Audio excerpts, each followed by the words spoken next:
Hello everyone, welcome to Chereng Cricket Launch and most emotional, heartbreaking day 5 of India versus England test match. And ఈ test match ప్రతి ఒక్క మూమెంట్ని capture చేసింది, starting from tension, pain, hope and shock. And ఈ day 5 అనేది ప్రతి ఒక్కటి ఇచ్చిందనమాట. England side నుంచి drama, fight, sledging and లాస్ట్కి ప్రతి ఒక్క ఇండియన్ ఫ్యాన్ని సైలెన్స్ చేసింది.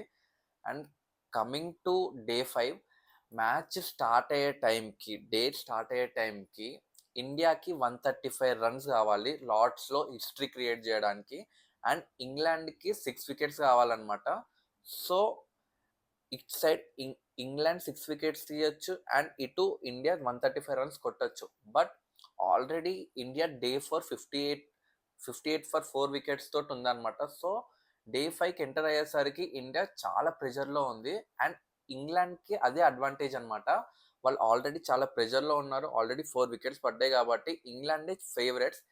అండ్ లార్డ్స్లో డే 5 చాలా డిఫికల్ట్ అనమాట ఒక టార్గెట్ని చేజ్ చేయడం. అండ్ ఇండియాకి కూడా ఓవర్సీస్లో ఎప్పుడు టార్గెట్స్ అంత ఈజీగా చేజ్ చేయదన్నమాట. సో టార్గెట్ 193 అయినా చాలా తక్కువ టార్గెట్. బట్ సైకలాజికల్లీ ఇండియాకి ఆ స్ట్రగుల్ ఉంటుంది అనమాట టార్గెట్స్ చేజ్ చేయడంలో. మెయిన్గా ఓవర్సీస్లో ఇంగ్లాండ్, ఆస్ట్రేలియా ఇట్లాంటి ప్లేసెస్లో ఇండియా చాలా స్ట్రగుల్ అవుతుంది. అండ్ ఇండియాకున్న ఒకటే ఒక హోప్ రిషబ్ పంత్. అండ్ రిషబ్ పంత్ ఒక 1 అవర్ ఆడితే చాలు మ్యాచ్ అనేది ఇండియా గెలుస్తుందని అందరూ అనుకున్నారు. అండ్ అది అందరికీ తెలుసు కూడా. అండ్ పంత్ రావడంతో 2 4s కొట్టాడనమాట. అండ్ 2 4తో స్టార్ట్ చేసిండు. అండ్ ఇండియా చాలా స్మూత్గా వెళ్ళింది అనమాట. కొంచెం స్ట్రగుల్ అవుతున్నా పంత్ ఎందుకు స్ట్రగుల్ అయ్యాడంటే ఆల్రెడీ పంత్ ఇంజురీలో ఉన్నాడు. ఆల్రెడీ ఆ పంత్కి ఫింగర్ ఇంజురీ అయింది. సో ఆ పెయిన్ అనేది అతని బ్యాటింగ్లో కూడా రిఫ్లెక్ట్ అయింది. సో అతను బాటమ్ హ్యాండ్ యూజ్ చేయకుండా ఓన్లీ రైట్ హ్యాండ్ తోటే ఆడుతున్నాడు అనమాట. అంటే ఓన్లీ సింగిల్ హ్యాండ్ తోటే ఆడుతున్నాడు. రాగానే 2 4s కొట్టాడు. అండ్ కేఎల్ రాహుల్ కూడా స్ట్రైక్ రొటేట్ చేస్తున్నాడు. సో అలా ఇండియా 58 ఫర్ 4 నుంచి 75 ఫర్ 4 వరకు వెళ్ళింది. అండ్ అక్కడ రిషబ్ పంత్ అవుట్ అవుతాడు అనమాట. జోఫ్రా ఆర్చర్ క్లీన్ బౌల్ చేస్తాడు. అండ్ ఆల్రెడీ పంత్ చాలా పెయిన్తో స్ట్రగుల్ అవుతున్నాడు. సో ఎక్కువ ఎక్స్పెక్ట్ చేయలేము పంత్ నుంచి. అండ్ దాని తర్వాత బెన్ స్టోక్స్ కేఎల్ రాహుల్ని అవుట్ చేస్తాడు. దాని తర్వాత వెంటనే మళ్ళీ ఆర్చర్ వచ్చి వాషింగ్టన్ సుందర్ని అవుట్ చేస్తాడు. ఒక్కటేసారి ఇండియా 82 ఫర్ 7కి వెళ్ళింది. అండ్ అక్కడితోటి అసలు ఇండియాకి నో ఛాన్స్, ఇంకొక 10-15 మినిట్స్లో మ్యాచ్ అయిపోతుంది అని అనుకున్నారు అందరూ. బట్ నితీష్ కుమార్ రెడ్డి, రవీంద్ర జడేజా ఇద్దరు ఫస్ట్ ఆఫ్ ఆల్ వాళ్ళు సర్వైవ్ అయ్యారు.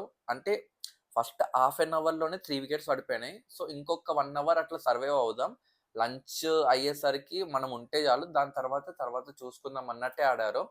అండ్ స్టార్టింగ్ ఇద్దరు స్ట్రగుల్ అయ్యారు, స్ట్రైక్ రొటేషన్ లేదు, ఏం లేదనమాట. ఎందుకంటే ఇంగ్లాండ్ కంప్లీట్ ప్రెషర్ పెట్టింది ఇండియా పైన.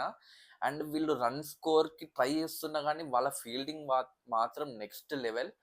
అండ్ అక్కడ అసలు 1% ఛాన్స్ కూడా ఇవ్వలేదు ఇండియాకి. ఒక్క రన్ కూడా కొట్టడానికి ఛాన్స్ ఇవ్వలేదు ఇంగ్లాండ్. కంప్లీట్ ప్రతి వాళ్ళల్లో ఉన్న ప్రతి బ్యాట్స్మెన్స్, ప్రతి బౌలర్, ప్రతి ఫీల్డర్ అందరు వాళ్ళ 11 మెంబర్స్ అందరూ ఇండియాని సెట్ చేస్తున్నారు అనమాట. కంప్లీట్ ప్రెషర్లోకే పెట్టారు. And Nitish Kumar Reddy starting struggle అయినా కానీ తర్వాత ప్రతి బాల్ చాలా బాగా ఆడాడు. అంటే ఆ ప్రతి బాల్ మిడిల్ చేశాడు అనమాట. బట్ రన్ స్కోర్ చేయలేకపోయినాడు. ఈవెన్ జడేజా కూడా రన్ స్కోర్ చేయలేకపోయినాడు.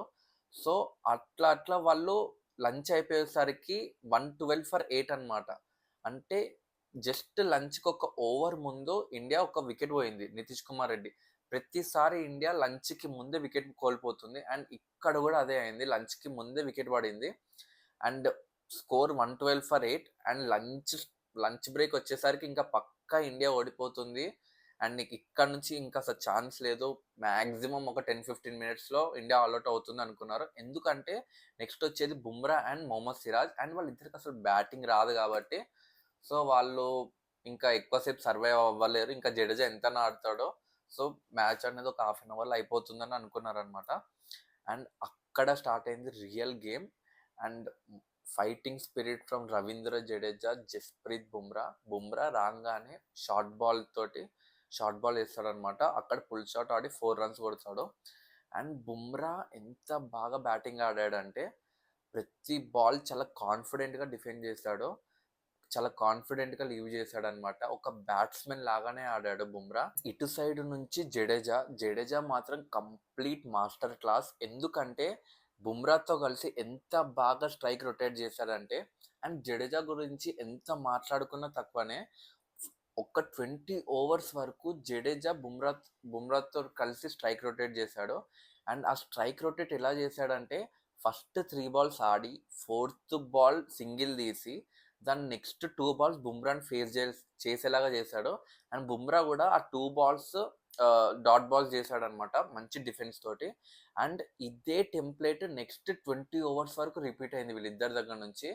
అండ్ ప్రతి రన్ ప్రతి ఓవర్లో ఒకటే రన్ కొట్టారనమాట. అండ్ మధ్యలో ఒక్క 6 కొడతాడు జడేజా అంతే. అంతకు మించింది ఏం లేదు. సో ఈ టెంప్లేట్ అంటే ప్రతి ఓవర్లో ఫస్ట్ 3 బాల్స్ జడేజా ఆడి, ఫోర్త్ బాల్ సింగిల్ తీసి, ఫిఫ్త్ అండ్ సిక్స్త్ బాల్ మళ్ళీ బుమ్రా ఫేస్ చేయడం. సో నెక్స్ట్ ఓవర్ జడేజా స్ట్రైక్లోకి వస్తాడు కాబట్టి, సో ఇదే టెంప్లేట్ ఫాలో అయ్యారు ఫర్ 20 ఓవర్స్ అనమాట. And this was the best strike rotating. And Jadeja was pure master class.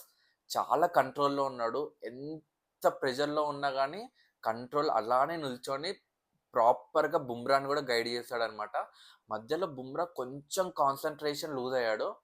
ఎందుకంటే ఇంగ్లాండ్ వాళ్ళు షార్ట్ బాల్స్ వేస్తుంటే బుమ్రా పుల్ షాట్కి ట్రై చేసి సిక్స్ కొడదామని ట్రై చేస్తాడనమాట. అండ్ నాన్ స్ట్రైకర్ ఎండ్లో జడేజా చెప్తూనే ఉంటాడు, ఇక్కడ వరకు అంతా బాగానే ఉంది, మనం సింగిల్స్ తీసుకుంటూనే వెళ్దాం, మ్యాచ్ అనేది డీప్గా తీసుకొని వెళ్దాం, సో ఏ షార్ట్స్ ట్రై చేయకు అని బుమ్రాకి చెప్తాడు. బట్ వాళ్ళు షార్ట్ బాల్స్ వేస్తూనే ఉంటారు అండ్ బుమ్రా కూడా ట్రై చేస్తూనే ఉంటాడు. అండ్ 2 బాల్స్ అట్లా మిస్ చేస్తాడు అనమాట బుమ్రా. థర్డ్ బాల్ మళ్ళీ వాళ్ళు షార్ట్ బాల్ వేస్తాడు అండ్ ఇక్కడ పుల్ షాట్ ట్రై చేస్తాడు బుమ్రా. అండ్ మిడాన్లో క్యాచ్ పడతారు అనమాట. అండ్ అక్కడతోటి మోస్ట్ ఇర్రెస్పాన్సిబుల్ షాట్, ఎందుకంటే చాలా బాగా వెళ్తుంది అండ్ స్కోర్ చాలా స్లోగా వెళ్తున్నా కానీ ప్రతి రన్ అనేది వాళ్ళ ఎనర్జీ లెవెల్స్ అనేది డౌన్ చేస్తున్నాయి అనమాట. ఎందుకంటే ఒక్కొక్క ఓవర్కి ఒక్కొక్క రన్ అంటే వాళ్ళు ప్రతి ఫీల్డర్ అనేది వాళ్ళు ఫీల్డింగ్ చేస్తారు కాబట్టి ముందే ఎండలో ఫీల్డింగ్ చేస్తున్నారు. సో వాళ్ళ ఎనర్జీ లెవెల్స్ అనేది అక్కడి నుంచి డౌన్ అవ్వడం స్టార్ట్ అయింది. సో మెల్లిగా అడ్వాంటేజ్ అనేది ఇండియా సైడ్ షిఫ్ట్ అవుతుంది. బట్ అక్కడ బుమ్రా వికెట్ అనేది పడుతుంది. Most irresponsible shot. అక్కడ అసలు బుమ్రాకి వికెట్ ఇవ్వడం అండ్ ఆ షాట్ ఆడడం అవసరమే లేదు. సో బుమ్రా అవుట్ అవుతాడు. అండ్ ఇక్కడ మళ్ళీ బెన్ స్టోక్సే వికెట్ తీస్తాడు. బెన్ స్టోక్స్ మాత్రం నెక్స్ట్ లెవెల్. ఎందుకంటే ఫస్ట్ సెక్షన్లో ఫస్ట్ స్పెల్లో 9 ఓవర్స్ వేస్తాడు బెన్ స్టోక్స్. అండ్ థర్డ్ సెక్షన్లో సెకండ్ స్పెల్లో మళ్ళీ 10 ఓవర్స్ వేస్తాడు. ఇంగ్లాండ్ వేసిన 74 ఓవర్స్లో Ben Stokes 24 overs వేస్తాడనమాట. And Ben Stokes చాలా డెస్పరేట్గా ఉండే ఈ విన్ కోసం. 24 వేయడం అనేది అసలు మాటలు కాదు, హ్యాట్స్ ఆఫ్. ఎందుకంటే బెన్ స్టోక్స్ లాంటి వాడు 24 ఓవర్స్ వేస్తే నెక్స్ట్ మ్యాచ్కి డౌట్ అనమాట, ఇంజరీ అవ్వడం కానీ, చాలా టైర్డ్ అవ్వడం కానీ, సో చాలా కాంప్లికేషన్స్ ఉంటాయి. But Ben Stokes A mind సెట్లో ఉన్నాడంటే నెక్స్ట్ మ్యాచ్ నేను ఆడకపోయినా సరే బట్ ఈ మ్యాచ్ అనేది ఖచ్చితంగా గెలవాలి అన్నట్టే వేశాడు అనమాట. సేమ్ జూలై 14th రిపీట్ చేశాడు వరల్డ్ కప్ ఫైనల్. అక్కడ లార్డ్స్లో బ్యాటింగ్లో గెలిపించాడు బెన్ స్టోక్స్ అండ్ ఇక్కడ బాల్ తోటి నిన్న లార్డ్స్లో గెలిపించాడు. అండ్ ఇక్కడ బుమ్రా వికెట్ పడింది. బుమ్రా వికెట్ పడేసరికి ఇండియాకి 45 రన్సే కావాలి. అండ్ అక్కడ వస్తాడు సిరాజ్ మాత్రం ఈ కెప్టిస్ కంప్లీట్ హార్ట్ అండ్ సోల్ అనమాట. ఎంత బాగా ఆడాడంటే, ఎంత బాగా సపోర్ట్ ఇచ్చాడంటే జడేజాకి. సేమ్ జడేజా బుమ్రా ఏ టెంప్లేట్ తోటి ఆడారో సేమ్ మళ్ళీ జడేజా అండ్ సిరాజ్ కూడా అదే టెంప్లేట్ తోటి ఆడారు for next 10 overs. And England వాళ్ళకి ఇంకా హోప్ అనేది పోతుందన్నమాట. ఎందుకంటే ఇది ఒక స్లో పాయిజన్ లాగా ప్రతి ఓవర్కి ఒక్కొక్క రన్ కొట్టుకుంటూనే వెళ్తున్నారు, అది కూడా ఇట్లాంటి ఒక టెంప్లేట్లో. అండ్ వాళ్ళు క్రికెట్లో వేయాల్సిన బాల్స్ అన్నీ వేశారు వాళ్ళకి. మెయిన్గా సిరాజ్కి అయితే కంప్లీట్ బాడీ బ్లోస్ అనమాట. సిరాజ్కి షార్ట్ బాల్స్ వేస్తున్నారు అండ్ కంప్లీట్ ఫీల్డింగ్ అనేది ముందే సెట్ చేశారనమాట. సో సిరాజ్కి ఇంకొక ఆప్షన్ లేదు, మొత్తం బాడీ పైనే తీసుకున్నాడు. అండ్ ఆల్రెడీ 2-3 టైమ్స్ ఫిజియోని పిలిచారనమాట, అంత పెయిన్ ఉండే. ప్లస్ పెయిన్ కిల్లర్స్ వేసుకొని మరీ బ్యాటింగ్ చేశాడు సిరాజ్ అయితే. సిరాజ్ డిఫెన్స్ మాత్రం నెక్స్ట్ లెవెల్. అండ్ ఇక్కడ జడేజా హాఫ్ సెంచరీ అనేది కంప్లీట్ అవుతుంది. అండ్ ఇది మాత్రం most and this was the greatest half century by an Indian batsmen at Lord's అనమాట. ఈ హాఫ్ సెంచరీ అనేది ఎప్పటికీ గుర్తుండిపోతుంది. ఈ 61 రన్స్ అనేది జడేజాది ఎప్పటికీ గుర్తుండిపోతుంది. అండ్ యాక్చువల్గా టీ సెక్షన్ 8:10కి స్టార్ట్ అవుతుంది. సో ఇంకొక్కటే వికెట్ ఉంది కదా అని వాళ్ళు ఏం చేస్తారంటే టీ సెక్షన్ అనేది 8:40 వరకు ఎక్స్టెండ్ చేస్తారు. సో ఒక వికెట్ ఎప్పుడైనా పడొచ్చు కదా అని 8:40 వరకు ఎక్స్టెండ్ చేస్తారు. అండ్ ఆ హాఫ్ అన్ అవర్ కూడా ఇండియా సర్వైవ్ అవుతుంది అనమాట. Half an our India survive అవుతుంది. ప్రతి బాల్ డిఫెండ్ చేస్తూ ఒక్కొక్క సింగిల్ తీసుకుంటూ సేమ్ టెంప్లేట్ తోటి ఇండియా సర్వైవ్ అవుతుంది. అండ్ టీ స్టార్ట్ అయ్యేసరికి ఇండియాకి జస్ట్ 30 రన్స్ కావాలి, ఇంగ్లాండ్కి ఒక్క వికెట్ కావాలి గెలవాలంటే. అండ్ ఒక్క సెక్షన్ మిగిలిందనమాట. అండ్ టీ స్టార్ట్ అవ్వగానే సేమ్ అదే template, same fighting spirit. And hats off to Jadeja, ఎందుకంటే బుమ్రాని, సిరాజ్ని ఇద్దరు టేలెండర్స్తో కలిసి పార్ట్నర్షిప్స్ అనేది ఫామ్ చేస్తాడు. బుమ్రా తోటి 35 రన్స్ పార్ట్నర్షిప్ ఫామ్ చేస్తాడు అనమాట 135 బాల్స్లో. అండ్ సిరాజ్ తోటి కూడా 20 ఆడ్ రన్స్ ఫామ్ చేస్తాడు. ఇవి చూడడానికి చాలా చిన్న ఫిగర్స్ అయినా అక్కడ స్ట్రగుల్ మాత్రం రియల్ అనమాట. అంటే ఇంగ్లాండ్ వాళ్ళైతే ఎంత ప్రెషర్ పెట్టారంటే వాళ్ళు అసలుకి ఎక్కడ కానీ మొత్తం ఇండియన్ ప్లేయర్స్ ఇయర్స్లోనే ఉన్నారు. వాళ్ళు ఏదో ఒకటి అంటూనే ఉన్నారు, డిస్ట్రాక్ట్ చేయడానికి ట్రై చేస్తున్నారు. కానీ ఇండియా అండ్ సిరాజ్ మాత్రం ప్లస్ జడేజా మాత్రం ఎక్కడ కానీ కాన్సన్ట్రేషన్ లూజ్ అవ్వలేదు. వాళ్ళు వాళ్ళ ఫైటింగ్ స్పిరిట్ని అట్లనే కంటిన్యూ చేసినారు. అండ్ టీ స్టార్ట్ అయిన వెంటనే సేమ్ అదే టెంప్లేట్ తోటి స్టార్ట్ చేసినారు. అండ్ 30 రన్స్ కొట్టాలి కదా లాస్ట్ సెక్షన్లో. సో ఆ కౌంట్ డౌన్ అనేది స్టార్ట్ అయిపోయింది. 30 నుంచి 29, 28, 27, 26, 25 అట్లా స్కోర్ అనేది తక్కువ లో అవుతూనే ఉంది. సో ఇక్కడ ఇంకా ఇంగ్లాండ్ ఫ్రస్ట్రేషన్ స్టార్ట్ అయిపోయింది. ఎందుకంటే మ్యాచ్ అనేది స్లోగా టార్గెట్కి దగ్గర అవుతుంది అనమాట. వాళ్ళకి కావాల్సింది ఒకటే ఒక మ్యాజికల్ డెలివరీ, ఒక్క వికెట్ చాలు వాళ్ళకి.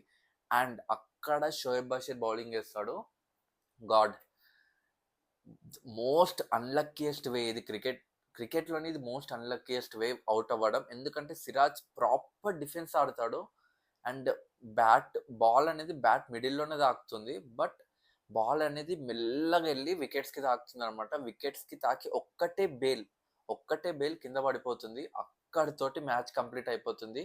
మోస్ట్ డ్రామాటిక్ ఎండ్ అనమాట. ఇట్లాంటి గ్రేటెస్ట్ టెస్ట్ మ్యాచ్కి ఇట్లాంటి ఒక వే వచ్చింది ఎండ్ అవ్వడానికి. అండ్ జడేజా, సిరాజ్ మాత్రం కంప్లీట్ సైలెంట్ అయిపోతారు.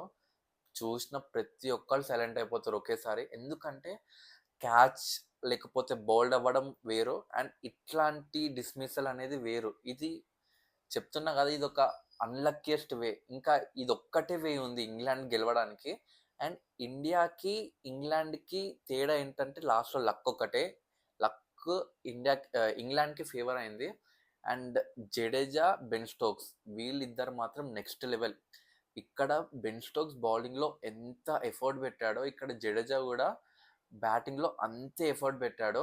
సో ఇద్దరిలో ఎవ్వరు ఓడిపోయినా కానీ వాళ్ళకి ఒక హార్ట్ బ్రేకే అయ్యేది. అండ్ జడేజాకి హార్ట్ బ్రేక్ వచ్చింది. బెన్ స్టోక్స్ ఫైనల్లీ గెలిచాడనమాట. చాలా కష్టపడ్డాడు రైట్ ఫ్రమ్ ద స్టార్ట్ అనమాట. అండ్ ఇటు సైడ్ నుంచి జడేజా కూడా చాలా కష్టపడ్డాడు. అండ్ జడేజా ఒక మోస్ట్ అండర్ రేటెడ్ ఆల్రౌండర్. ఎప్పుడు కానీ మనం జడేజాని అప్రిషియేట్ చేయం. అండ్ ఈ నాక్ జడేజాకి ఒక నెక్స్ట్ లెవెల్ రెస్పెక్ట్ అనేది ఇస్తుంది. అండ్ ఇట్లాంటి మ్యాచ్ ఓడిపోయిన తర్వాత ఎక్కువ చెప్పడానికి ఏం ఉండదు. ఎందుకంటే మోస్ట్ అన్లక్కీయెస్ట్ వే అది అవుట్ అవ్వడానికి. అండ్ ఈ దెబ్బతోటి అసలుకి డ్రెస్సింగ్ రూమ్ అనేది నాకు తెలిసి ఒక 2-3 డేస్ ఇట్లా స్ప్లిట్ అయిపోతుంది. ఎందుకంటే ఫ్యాన్స్కే చాలా బాధ ఉంది. ఇంకా ప్లేయర్స్ అక్కడ ఆడిన వాళ్ళకి ఎంత బాధ ఉంటుందో అర్థం చేసుకోండి. అండ్ ఒక 2-3 డేస్ టైం పడుతుంది. వాళ్ళు ఫస్ట్ వాళ్ళు టైం ఇచ్చుకోవాలి. ఆ లూజ్ ఓడిపోయింది డైజెస్ట్ చేసుకోవాలి వాళ్ళు.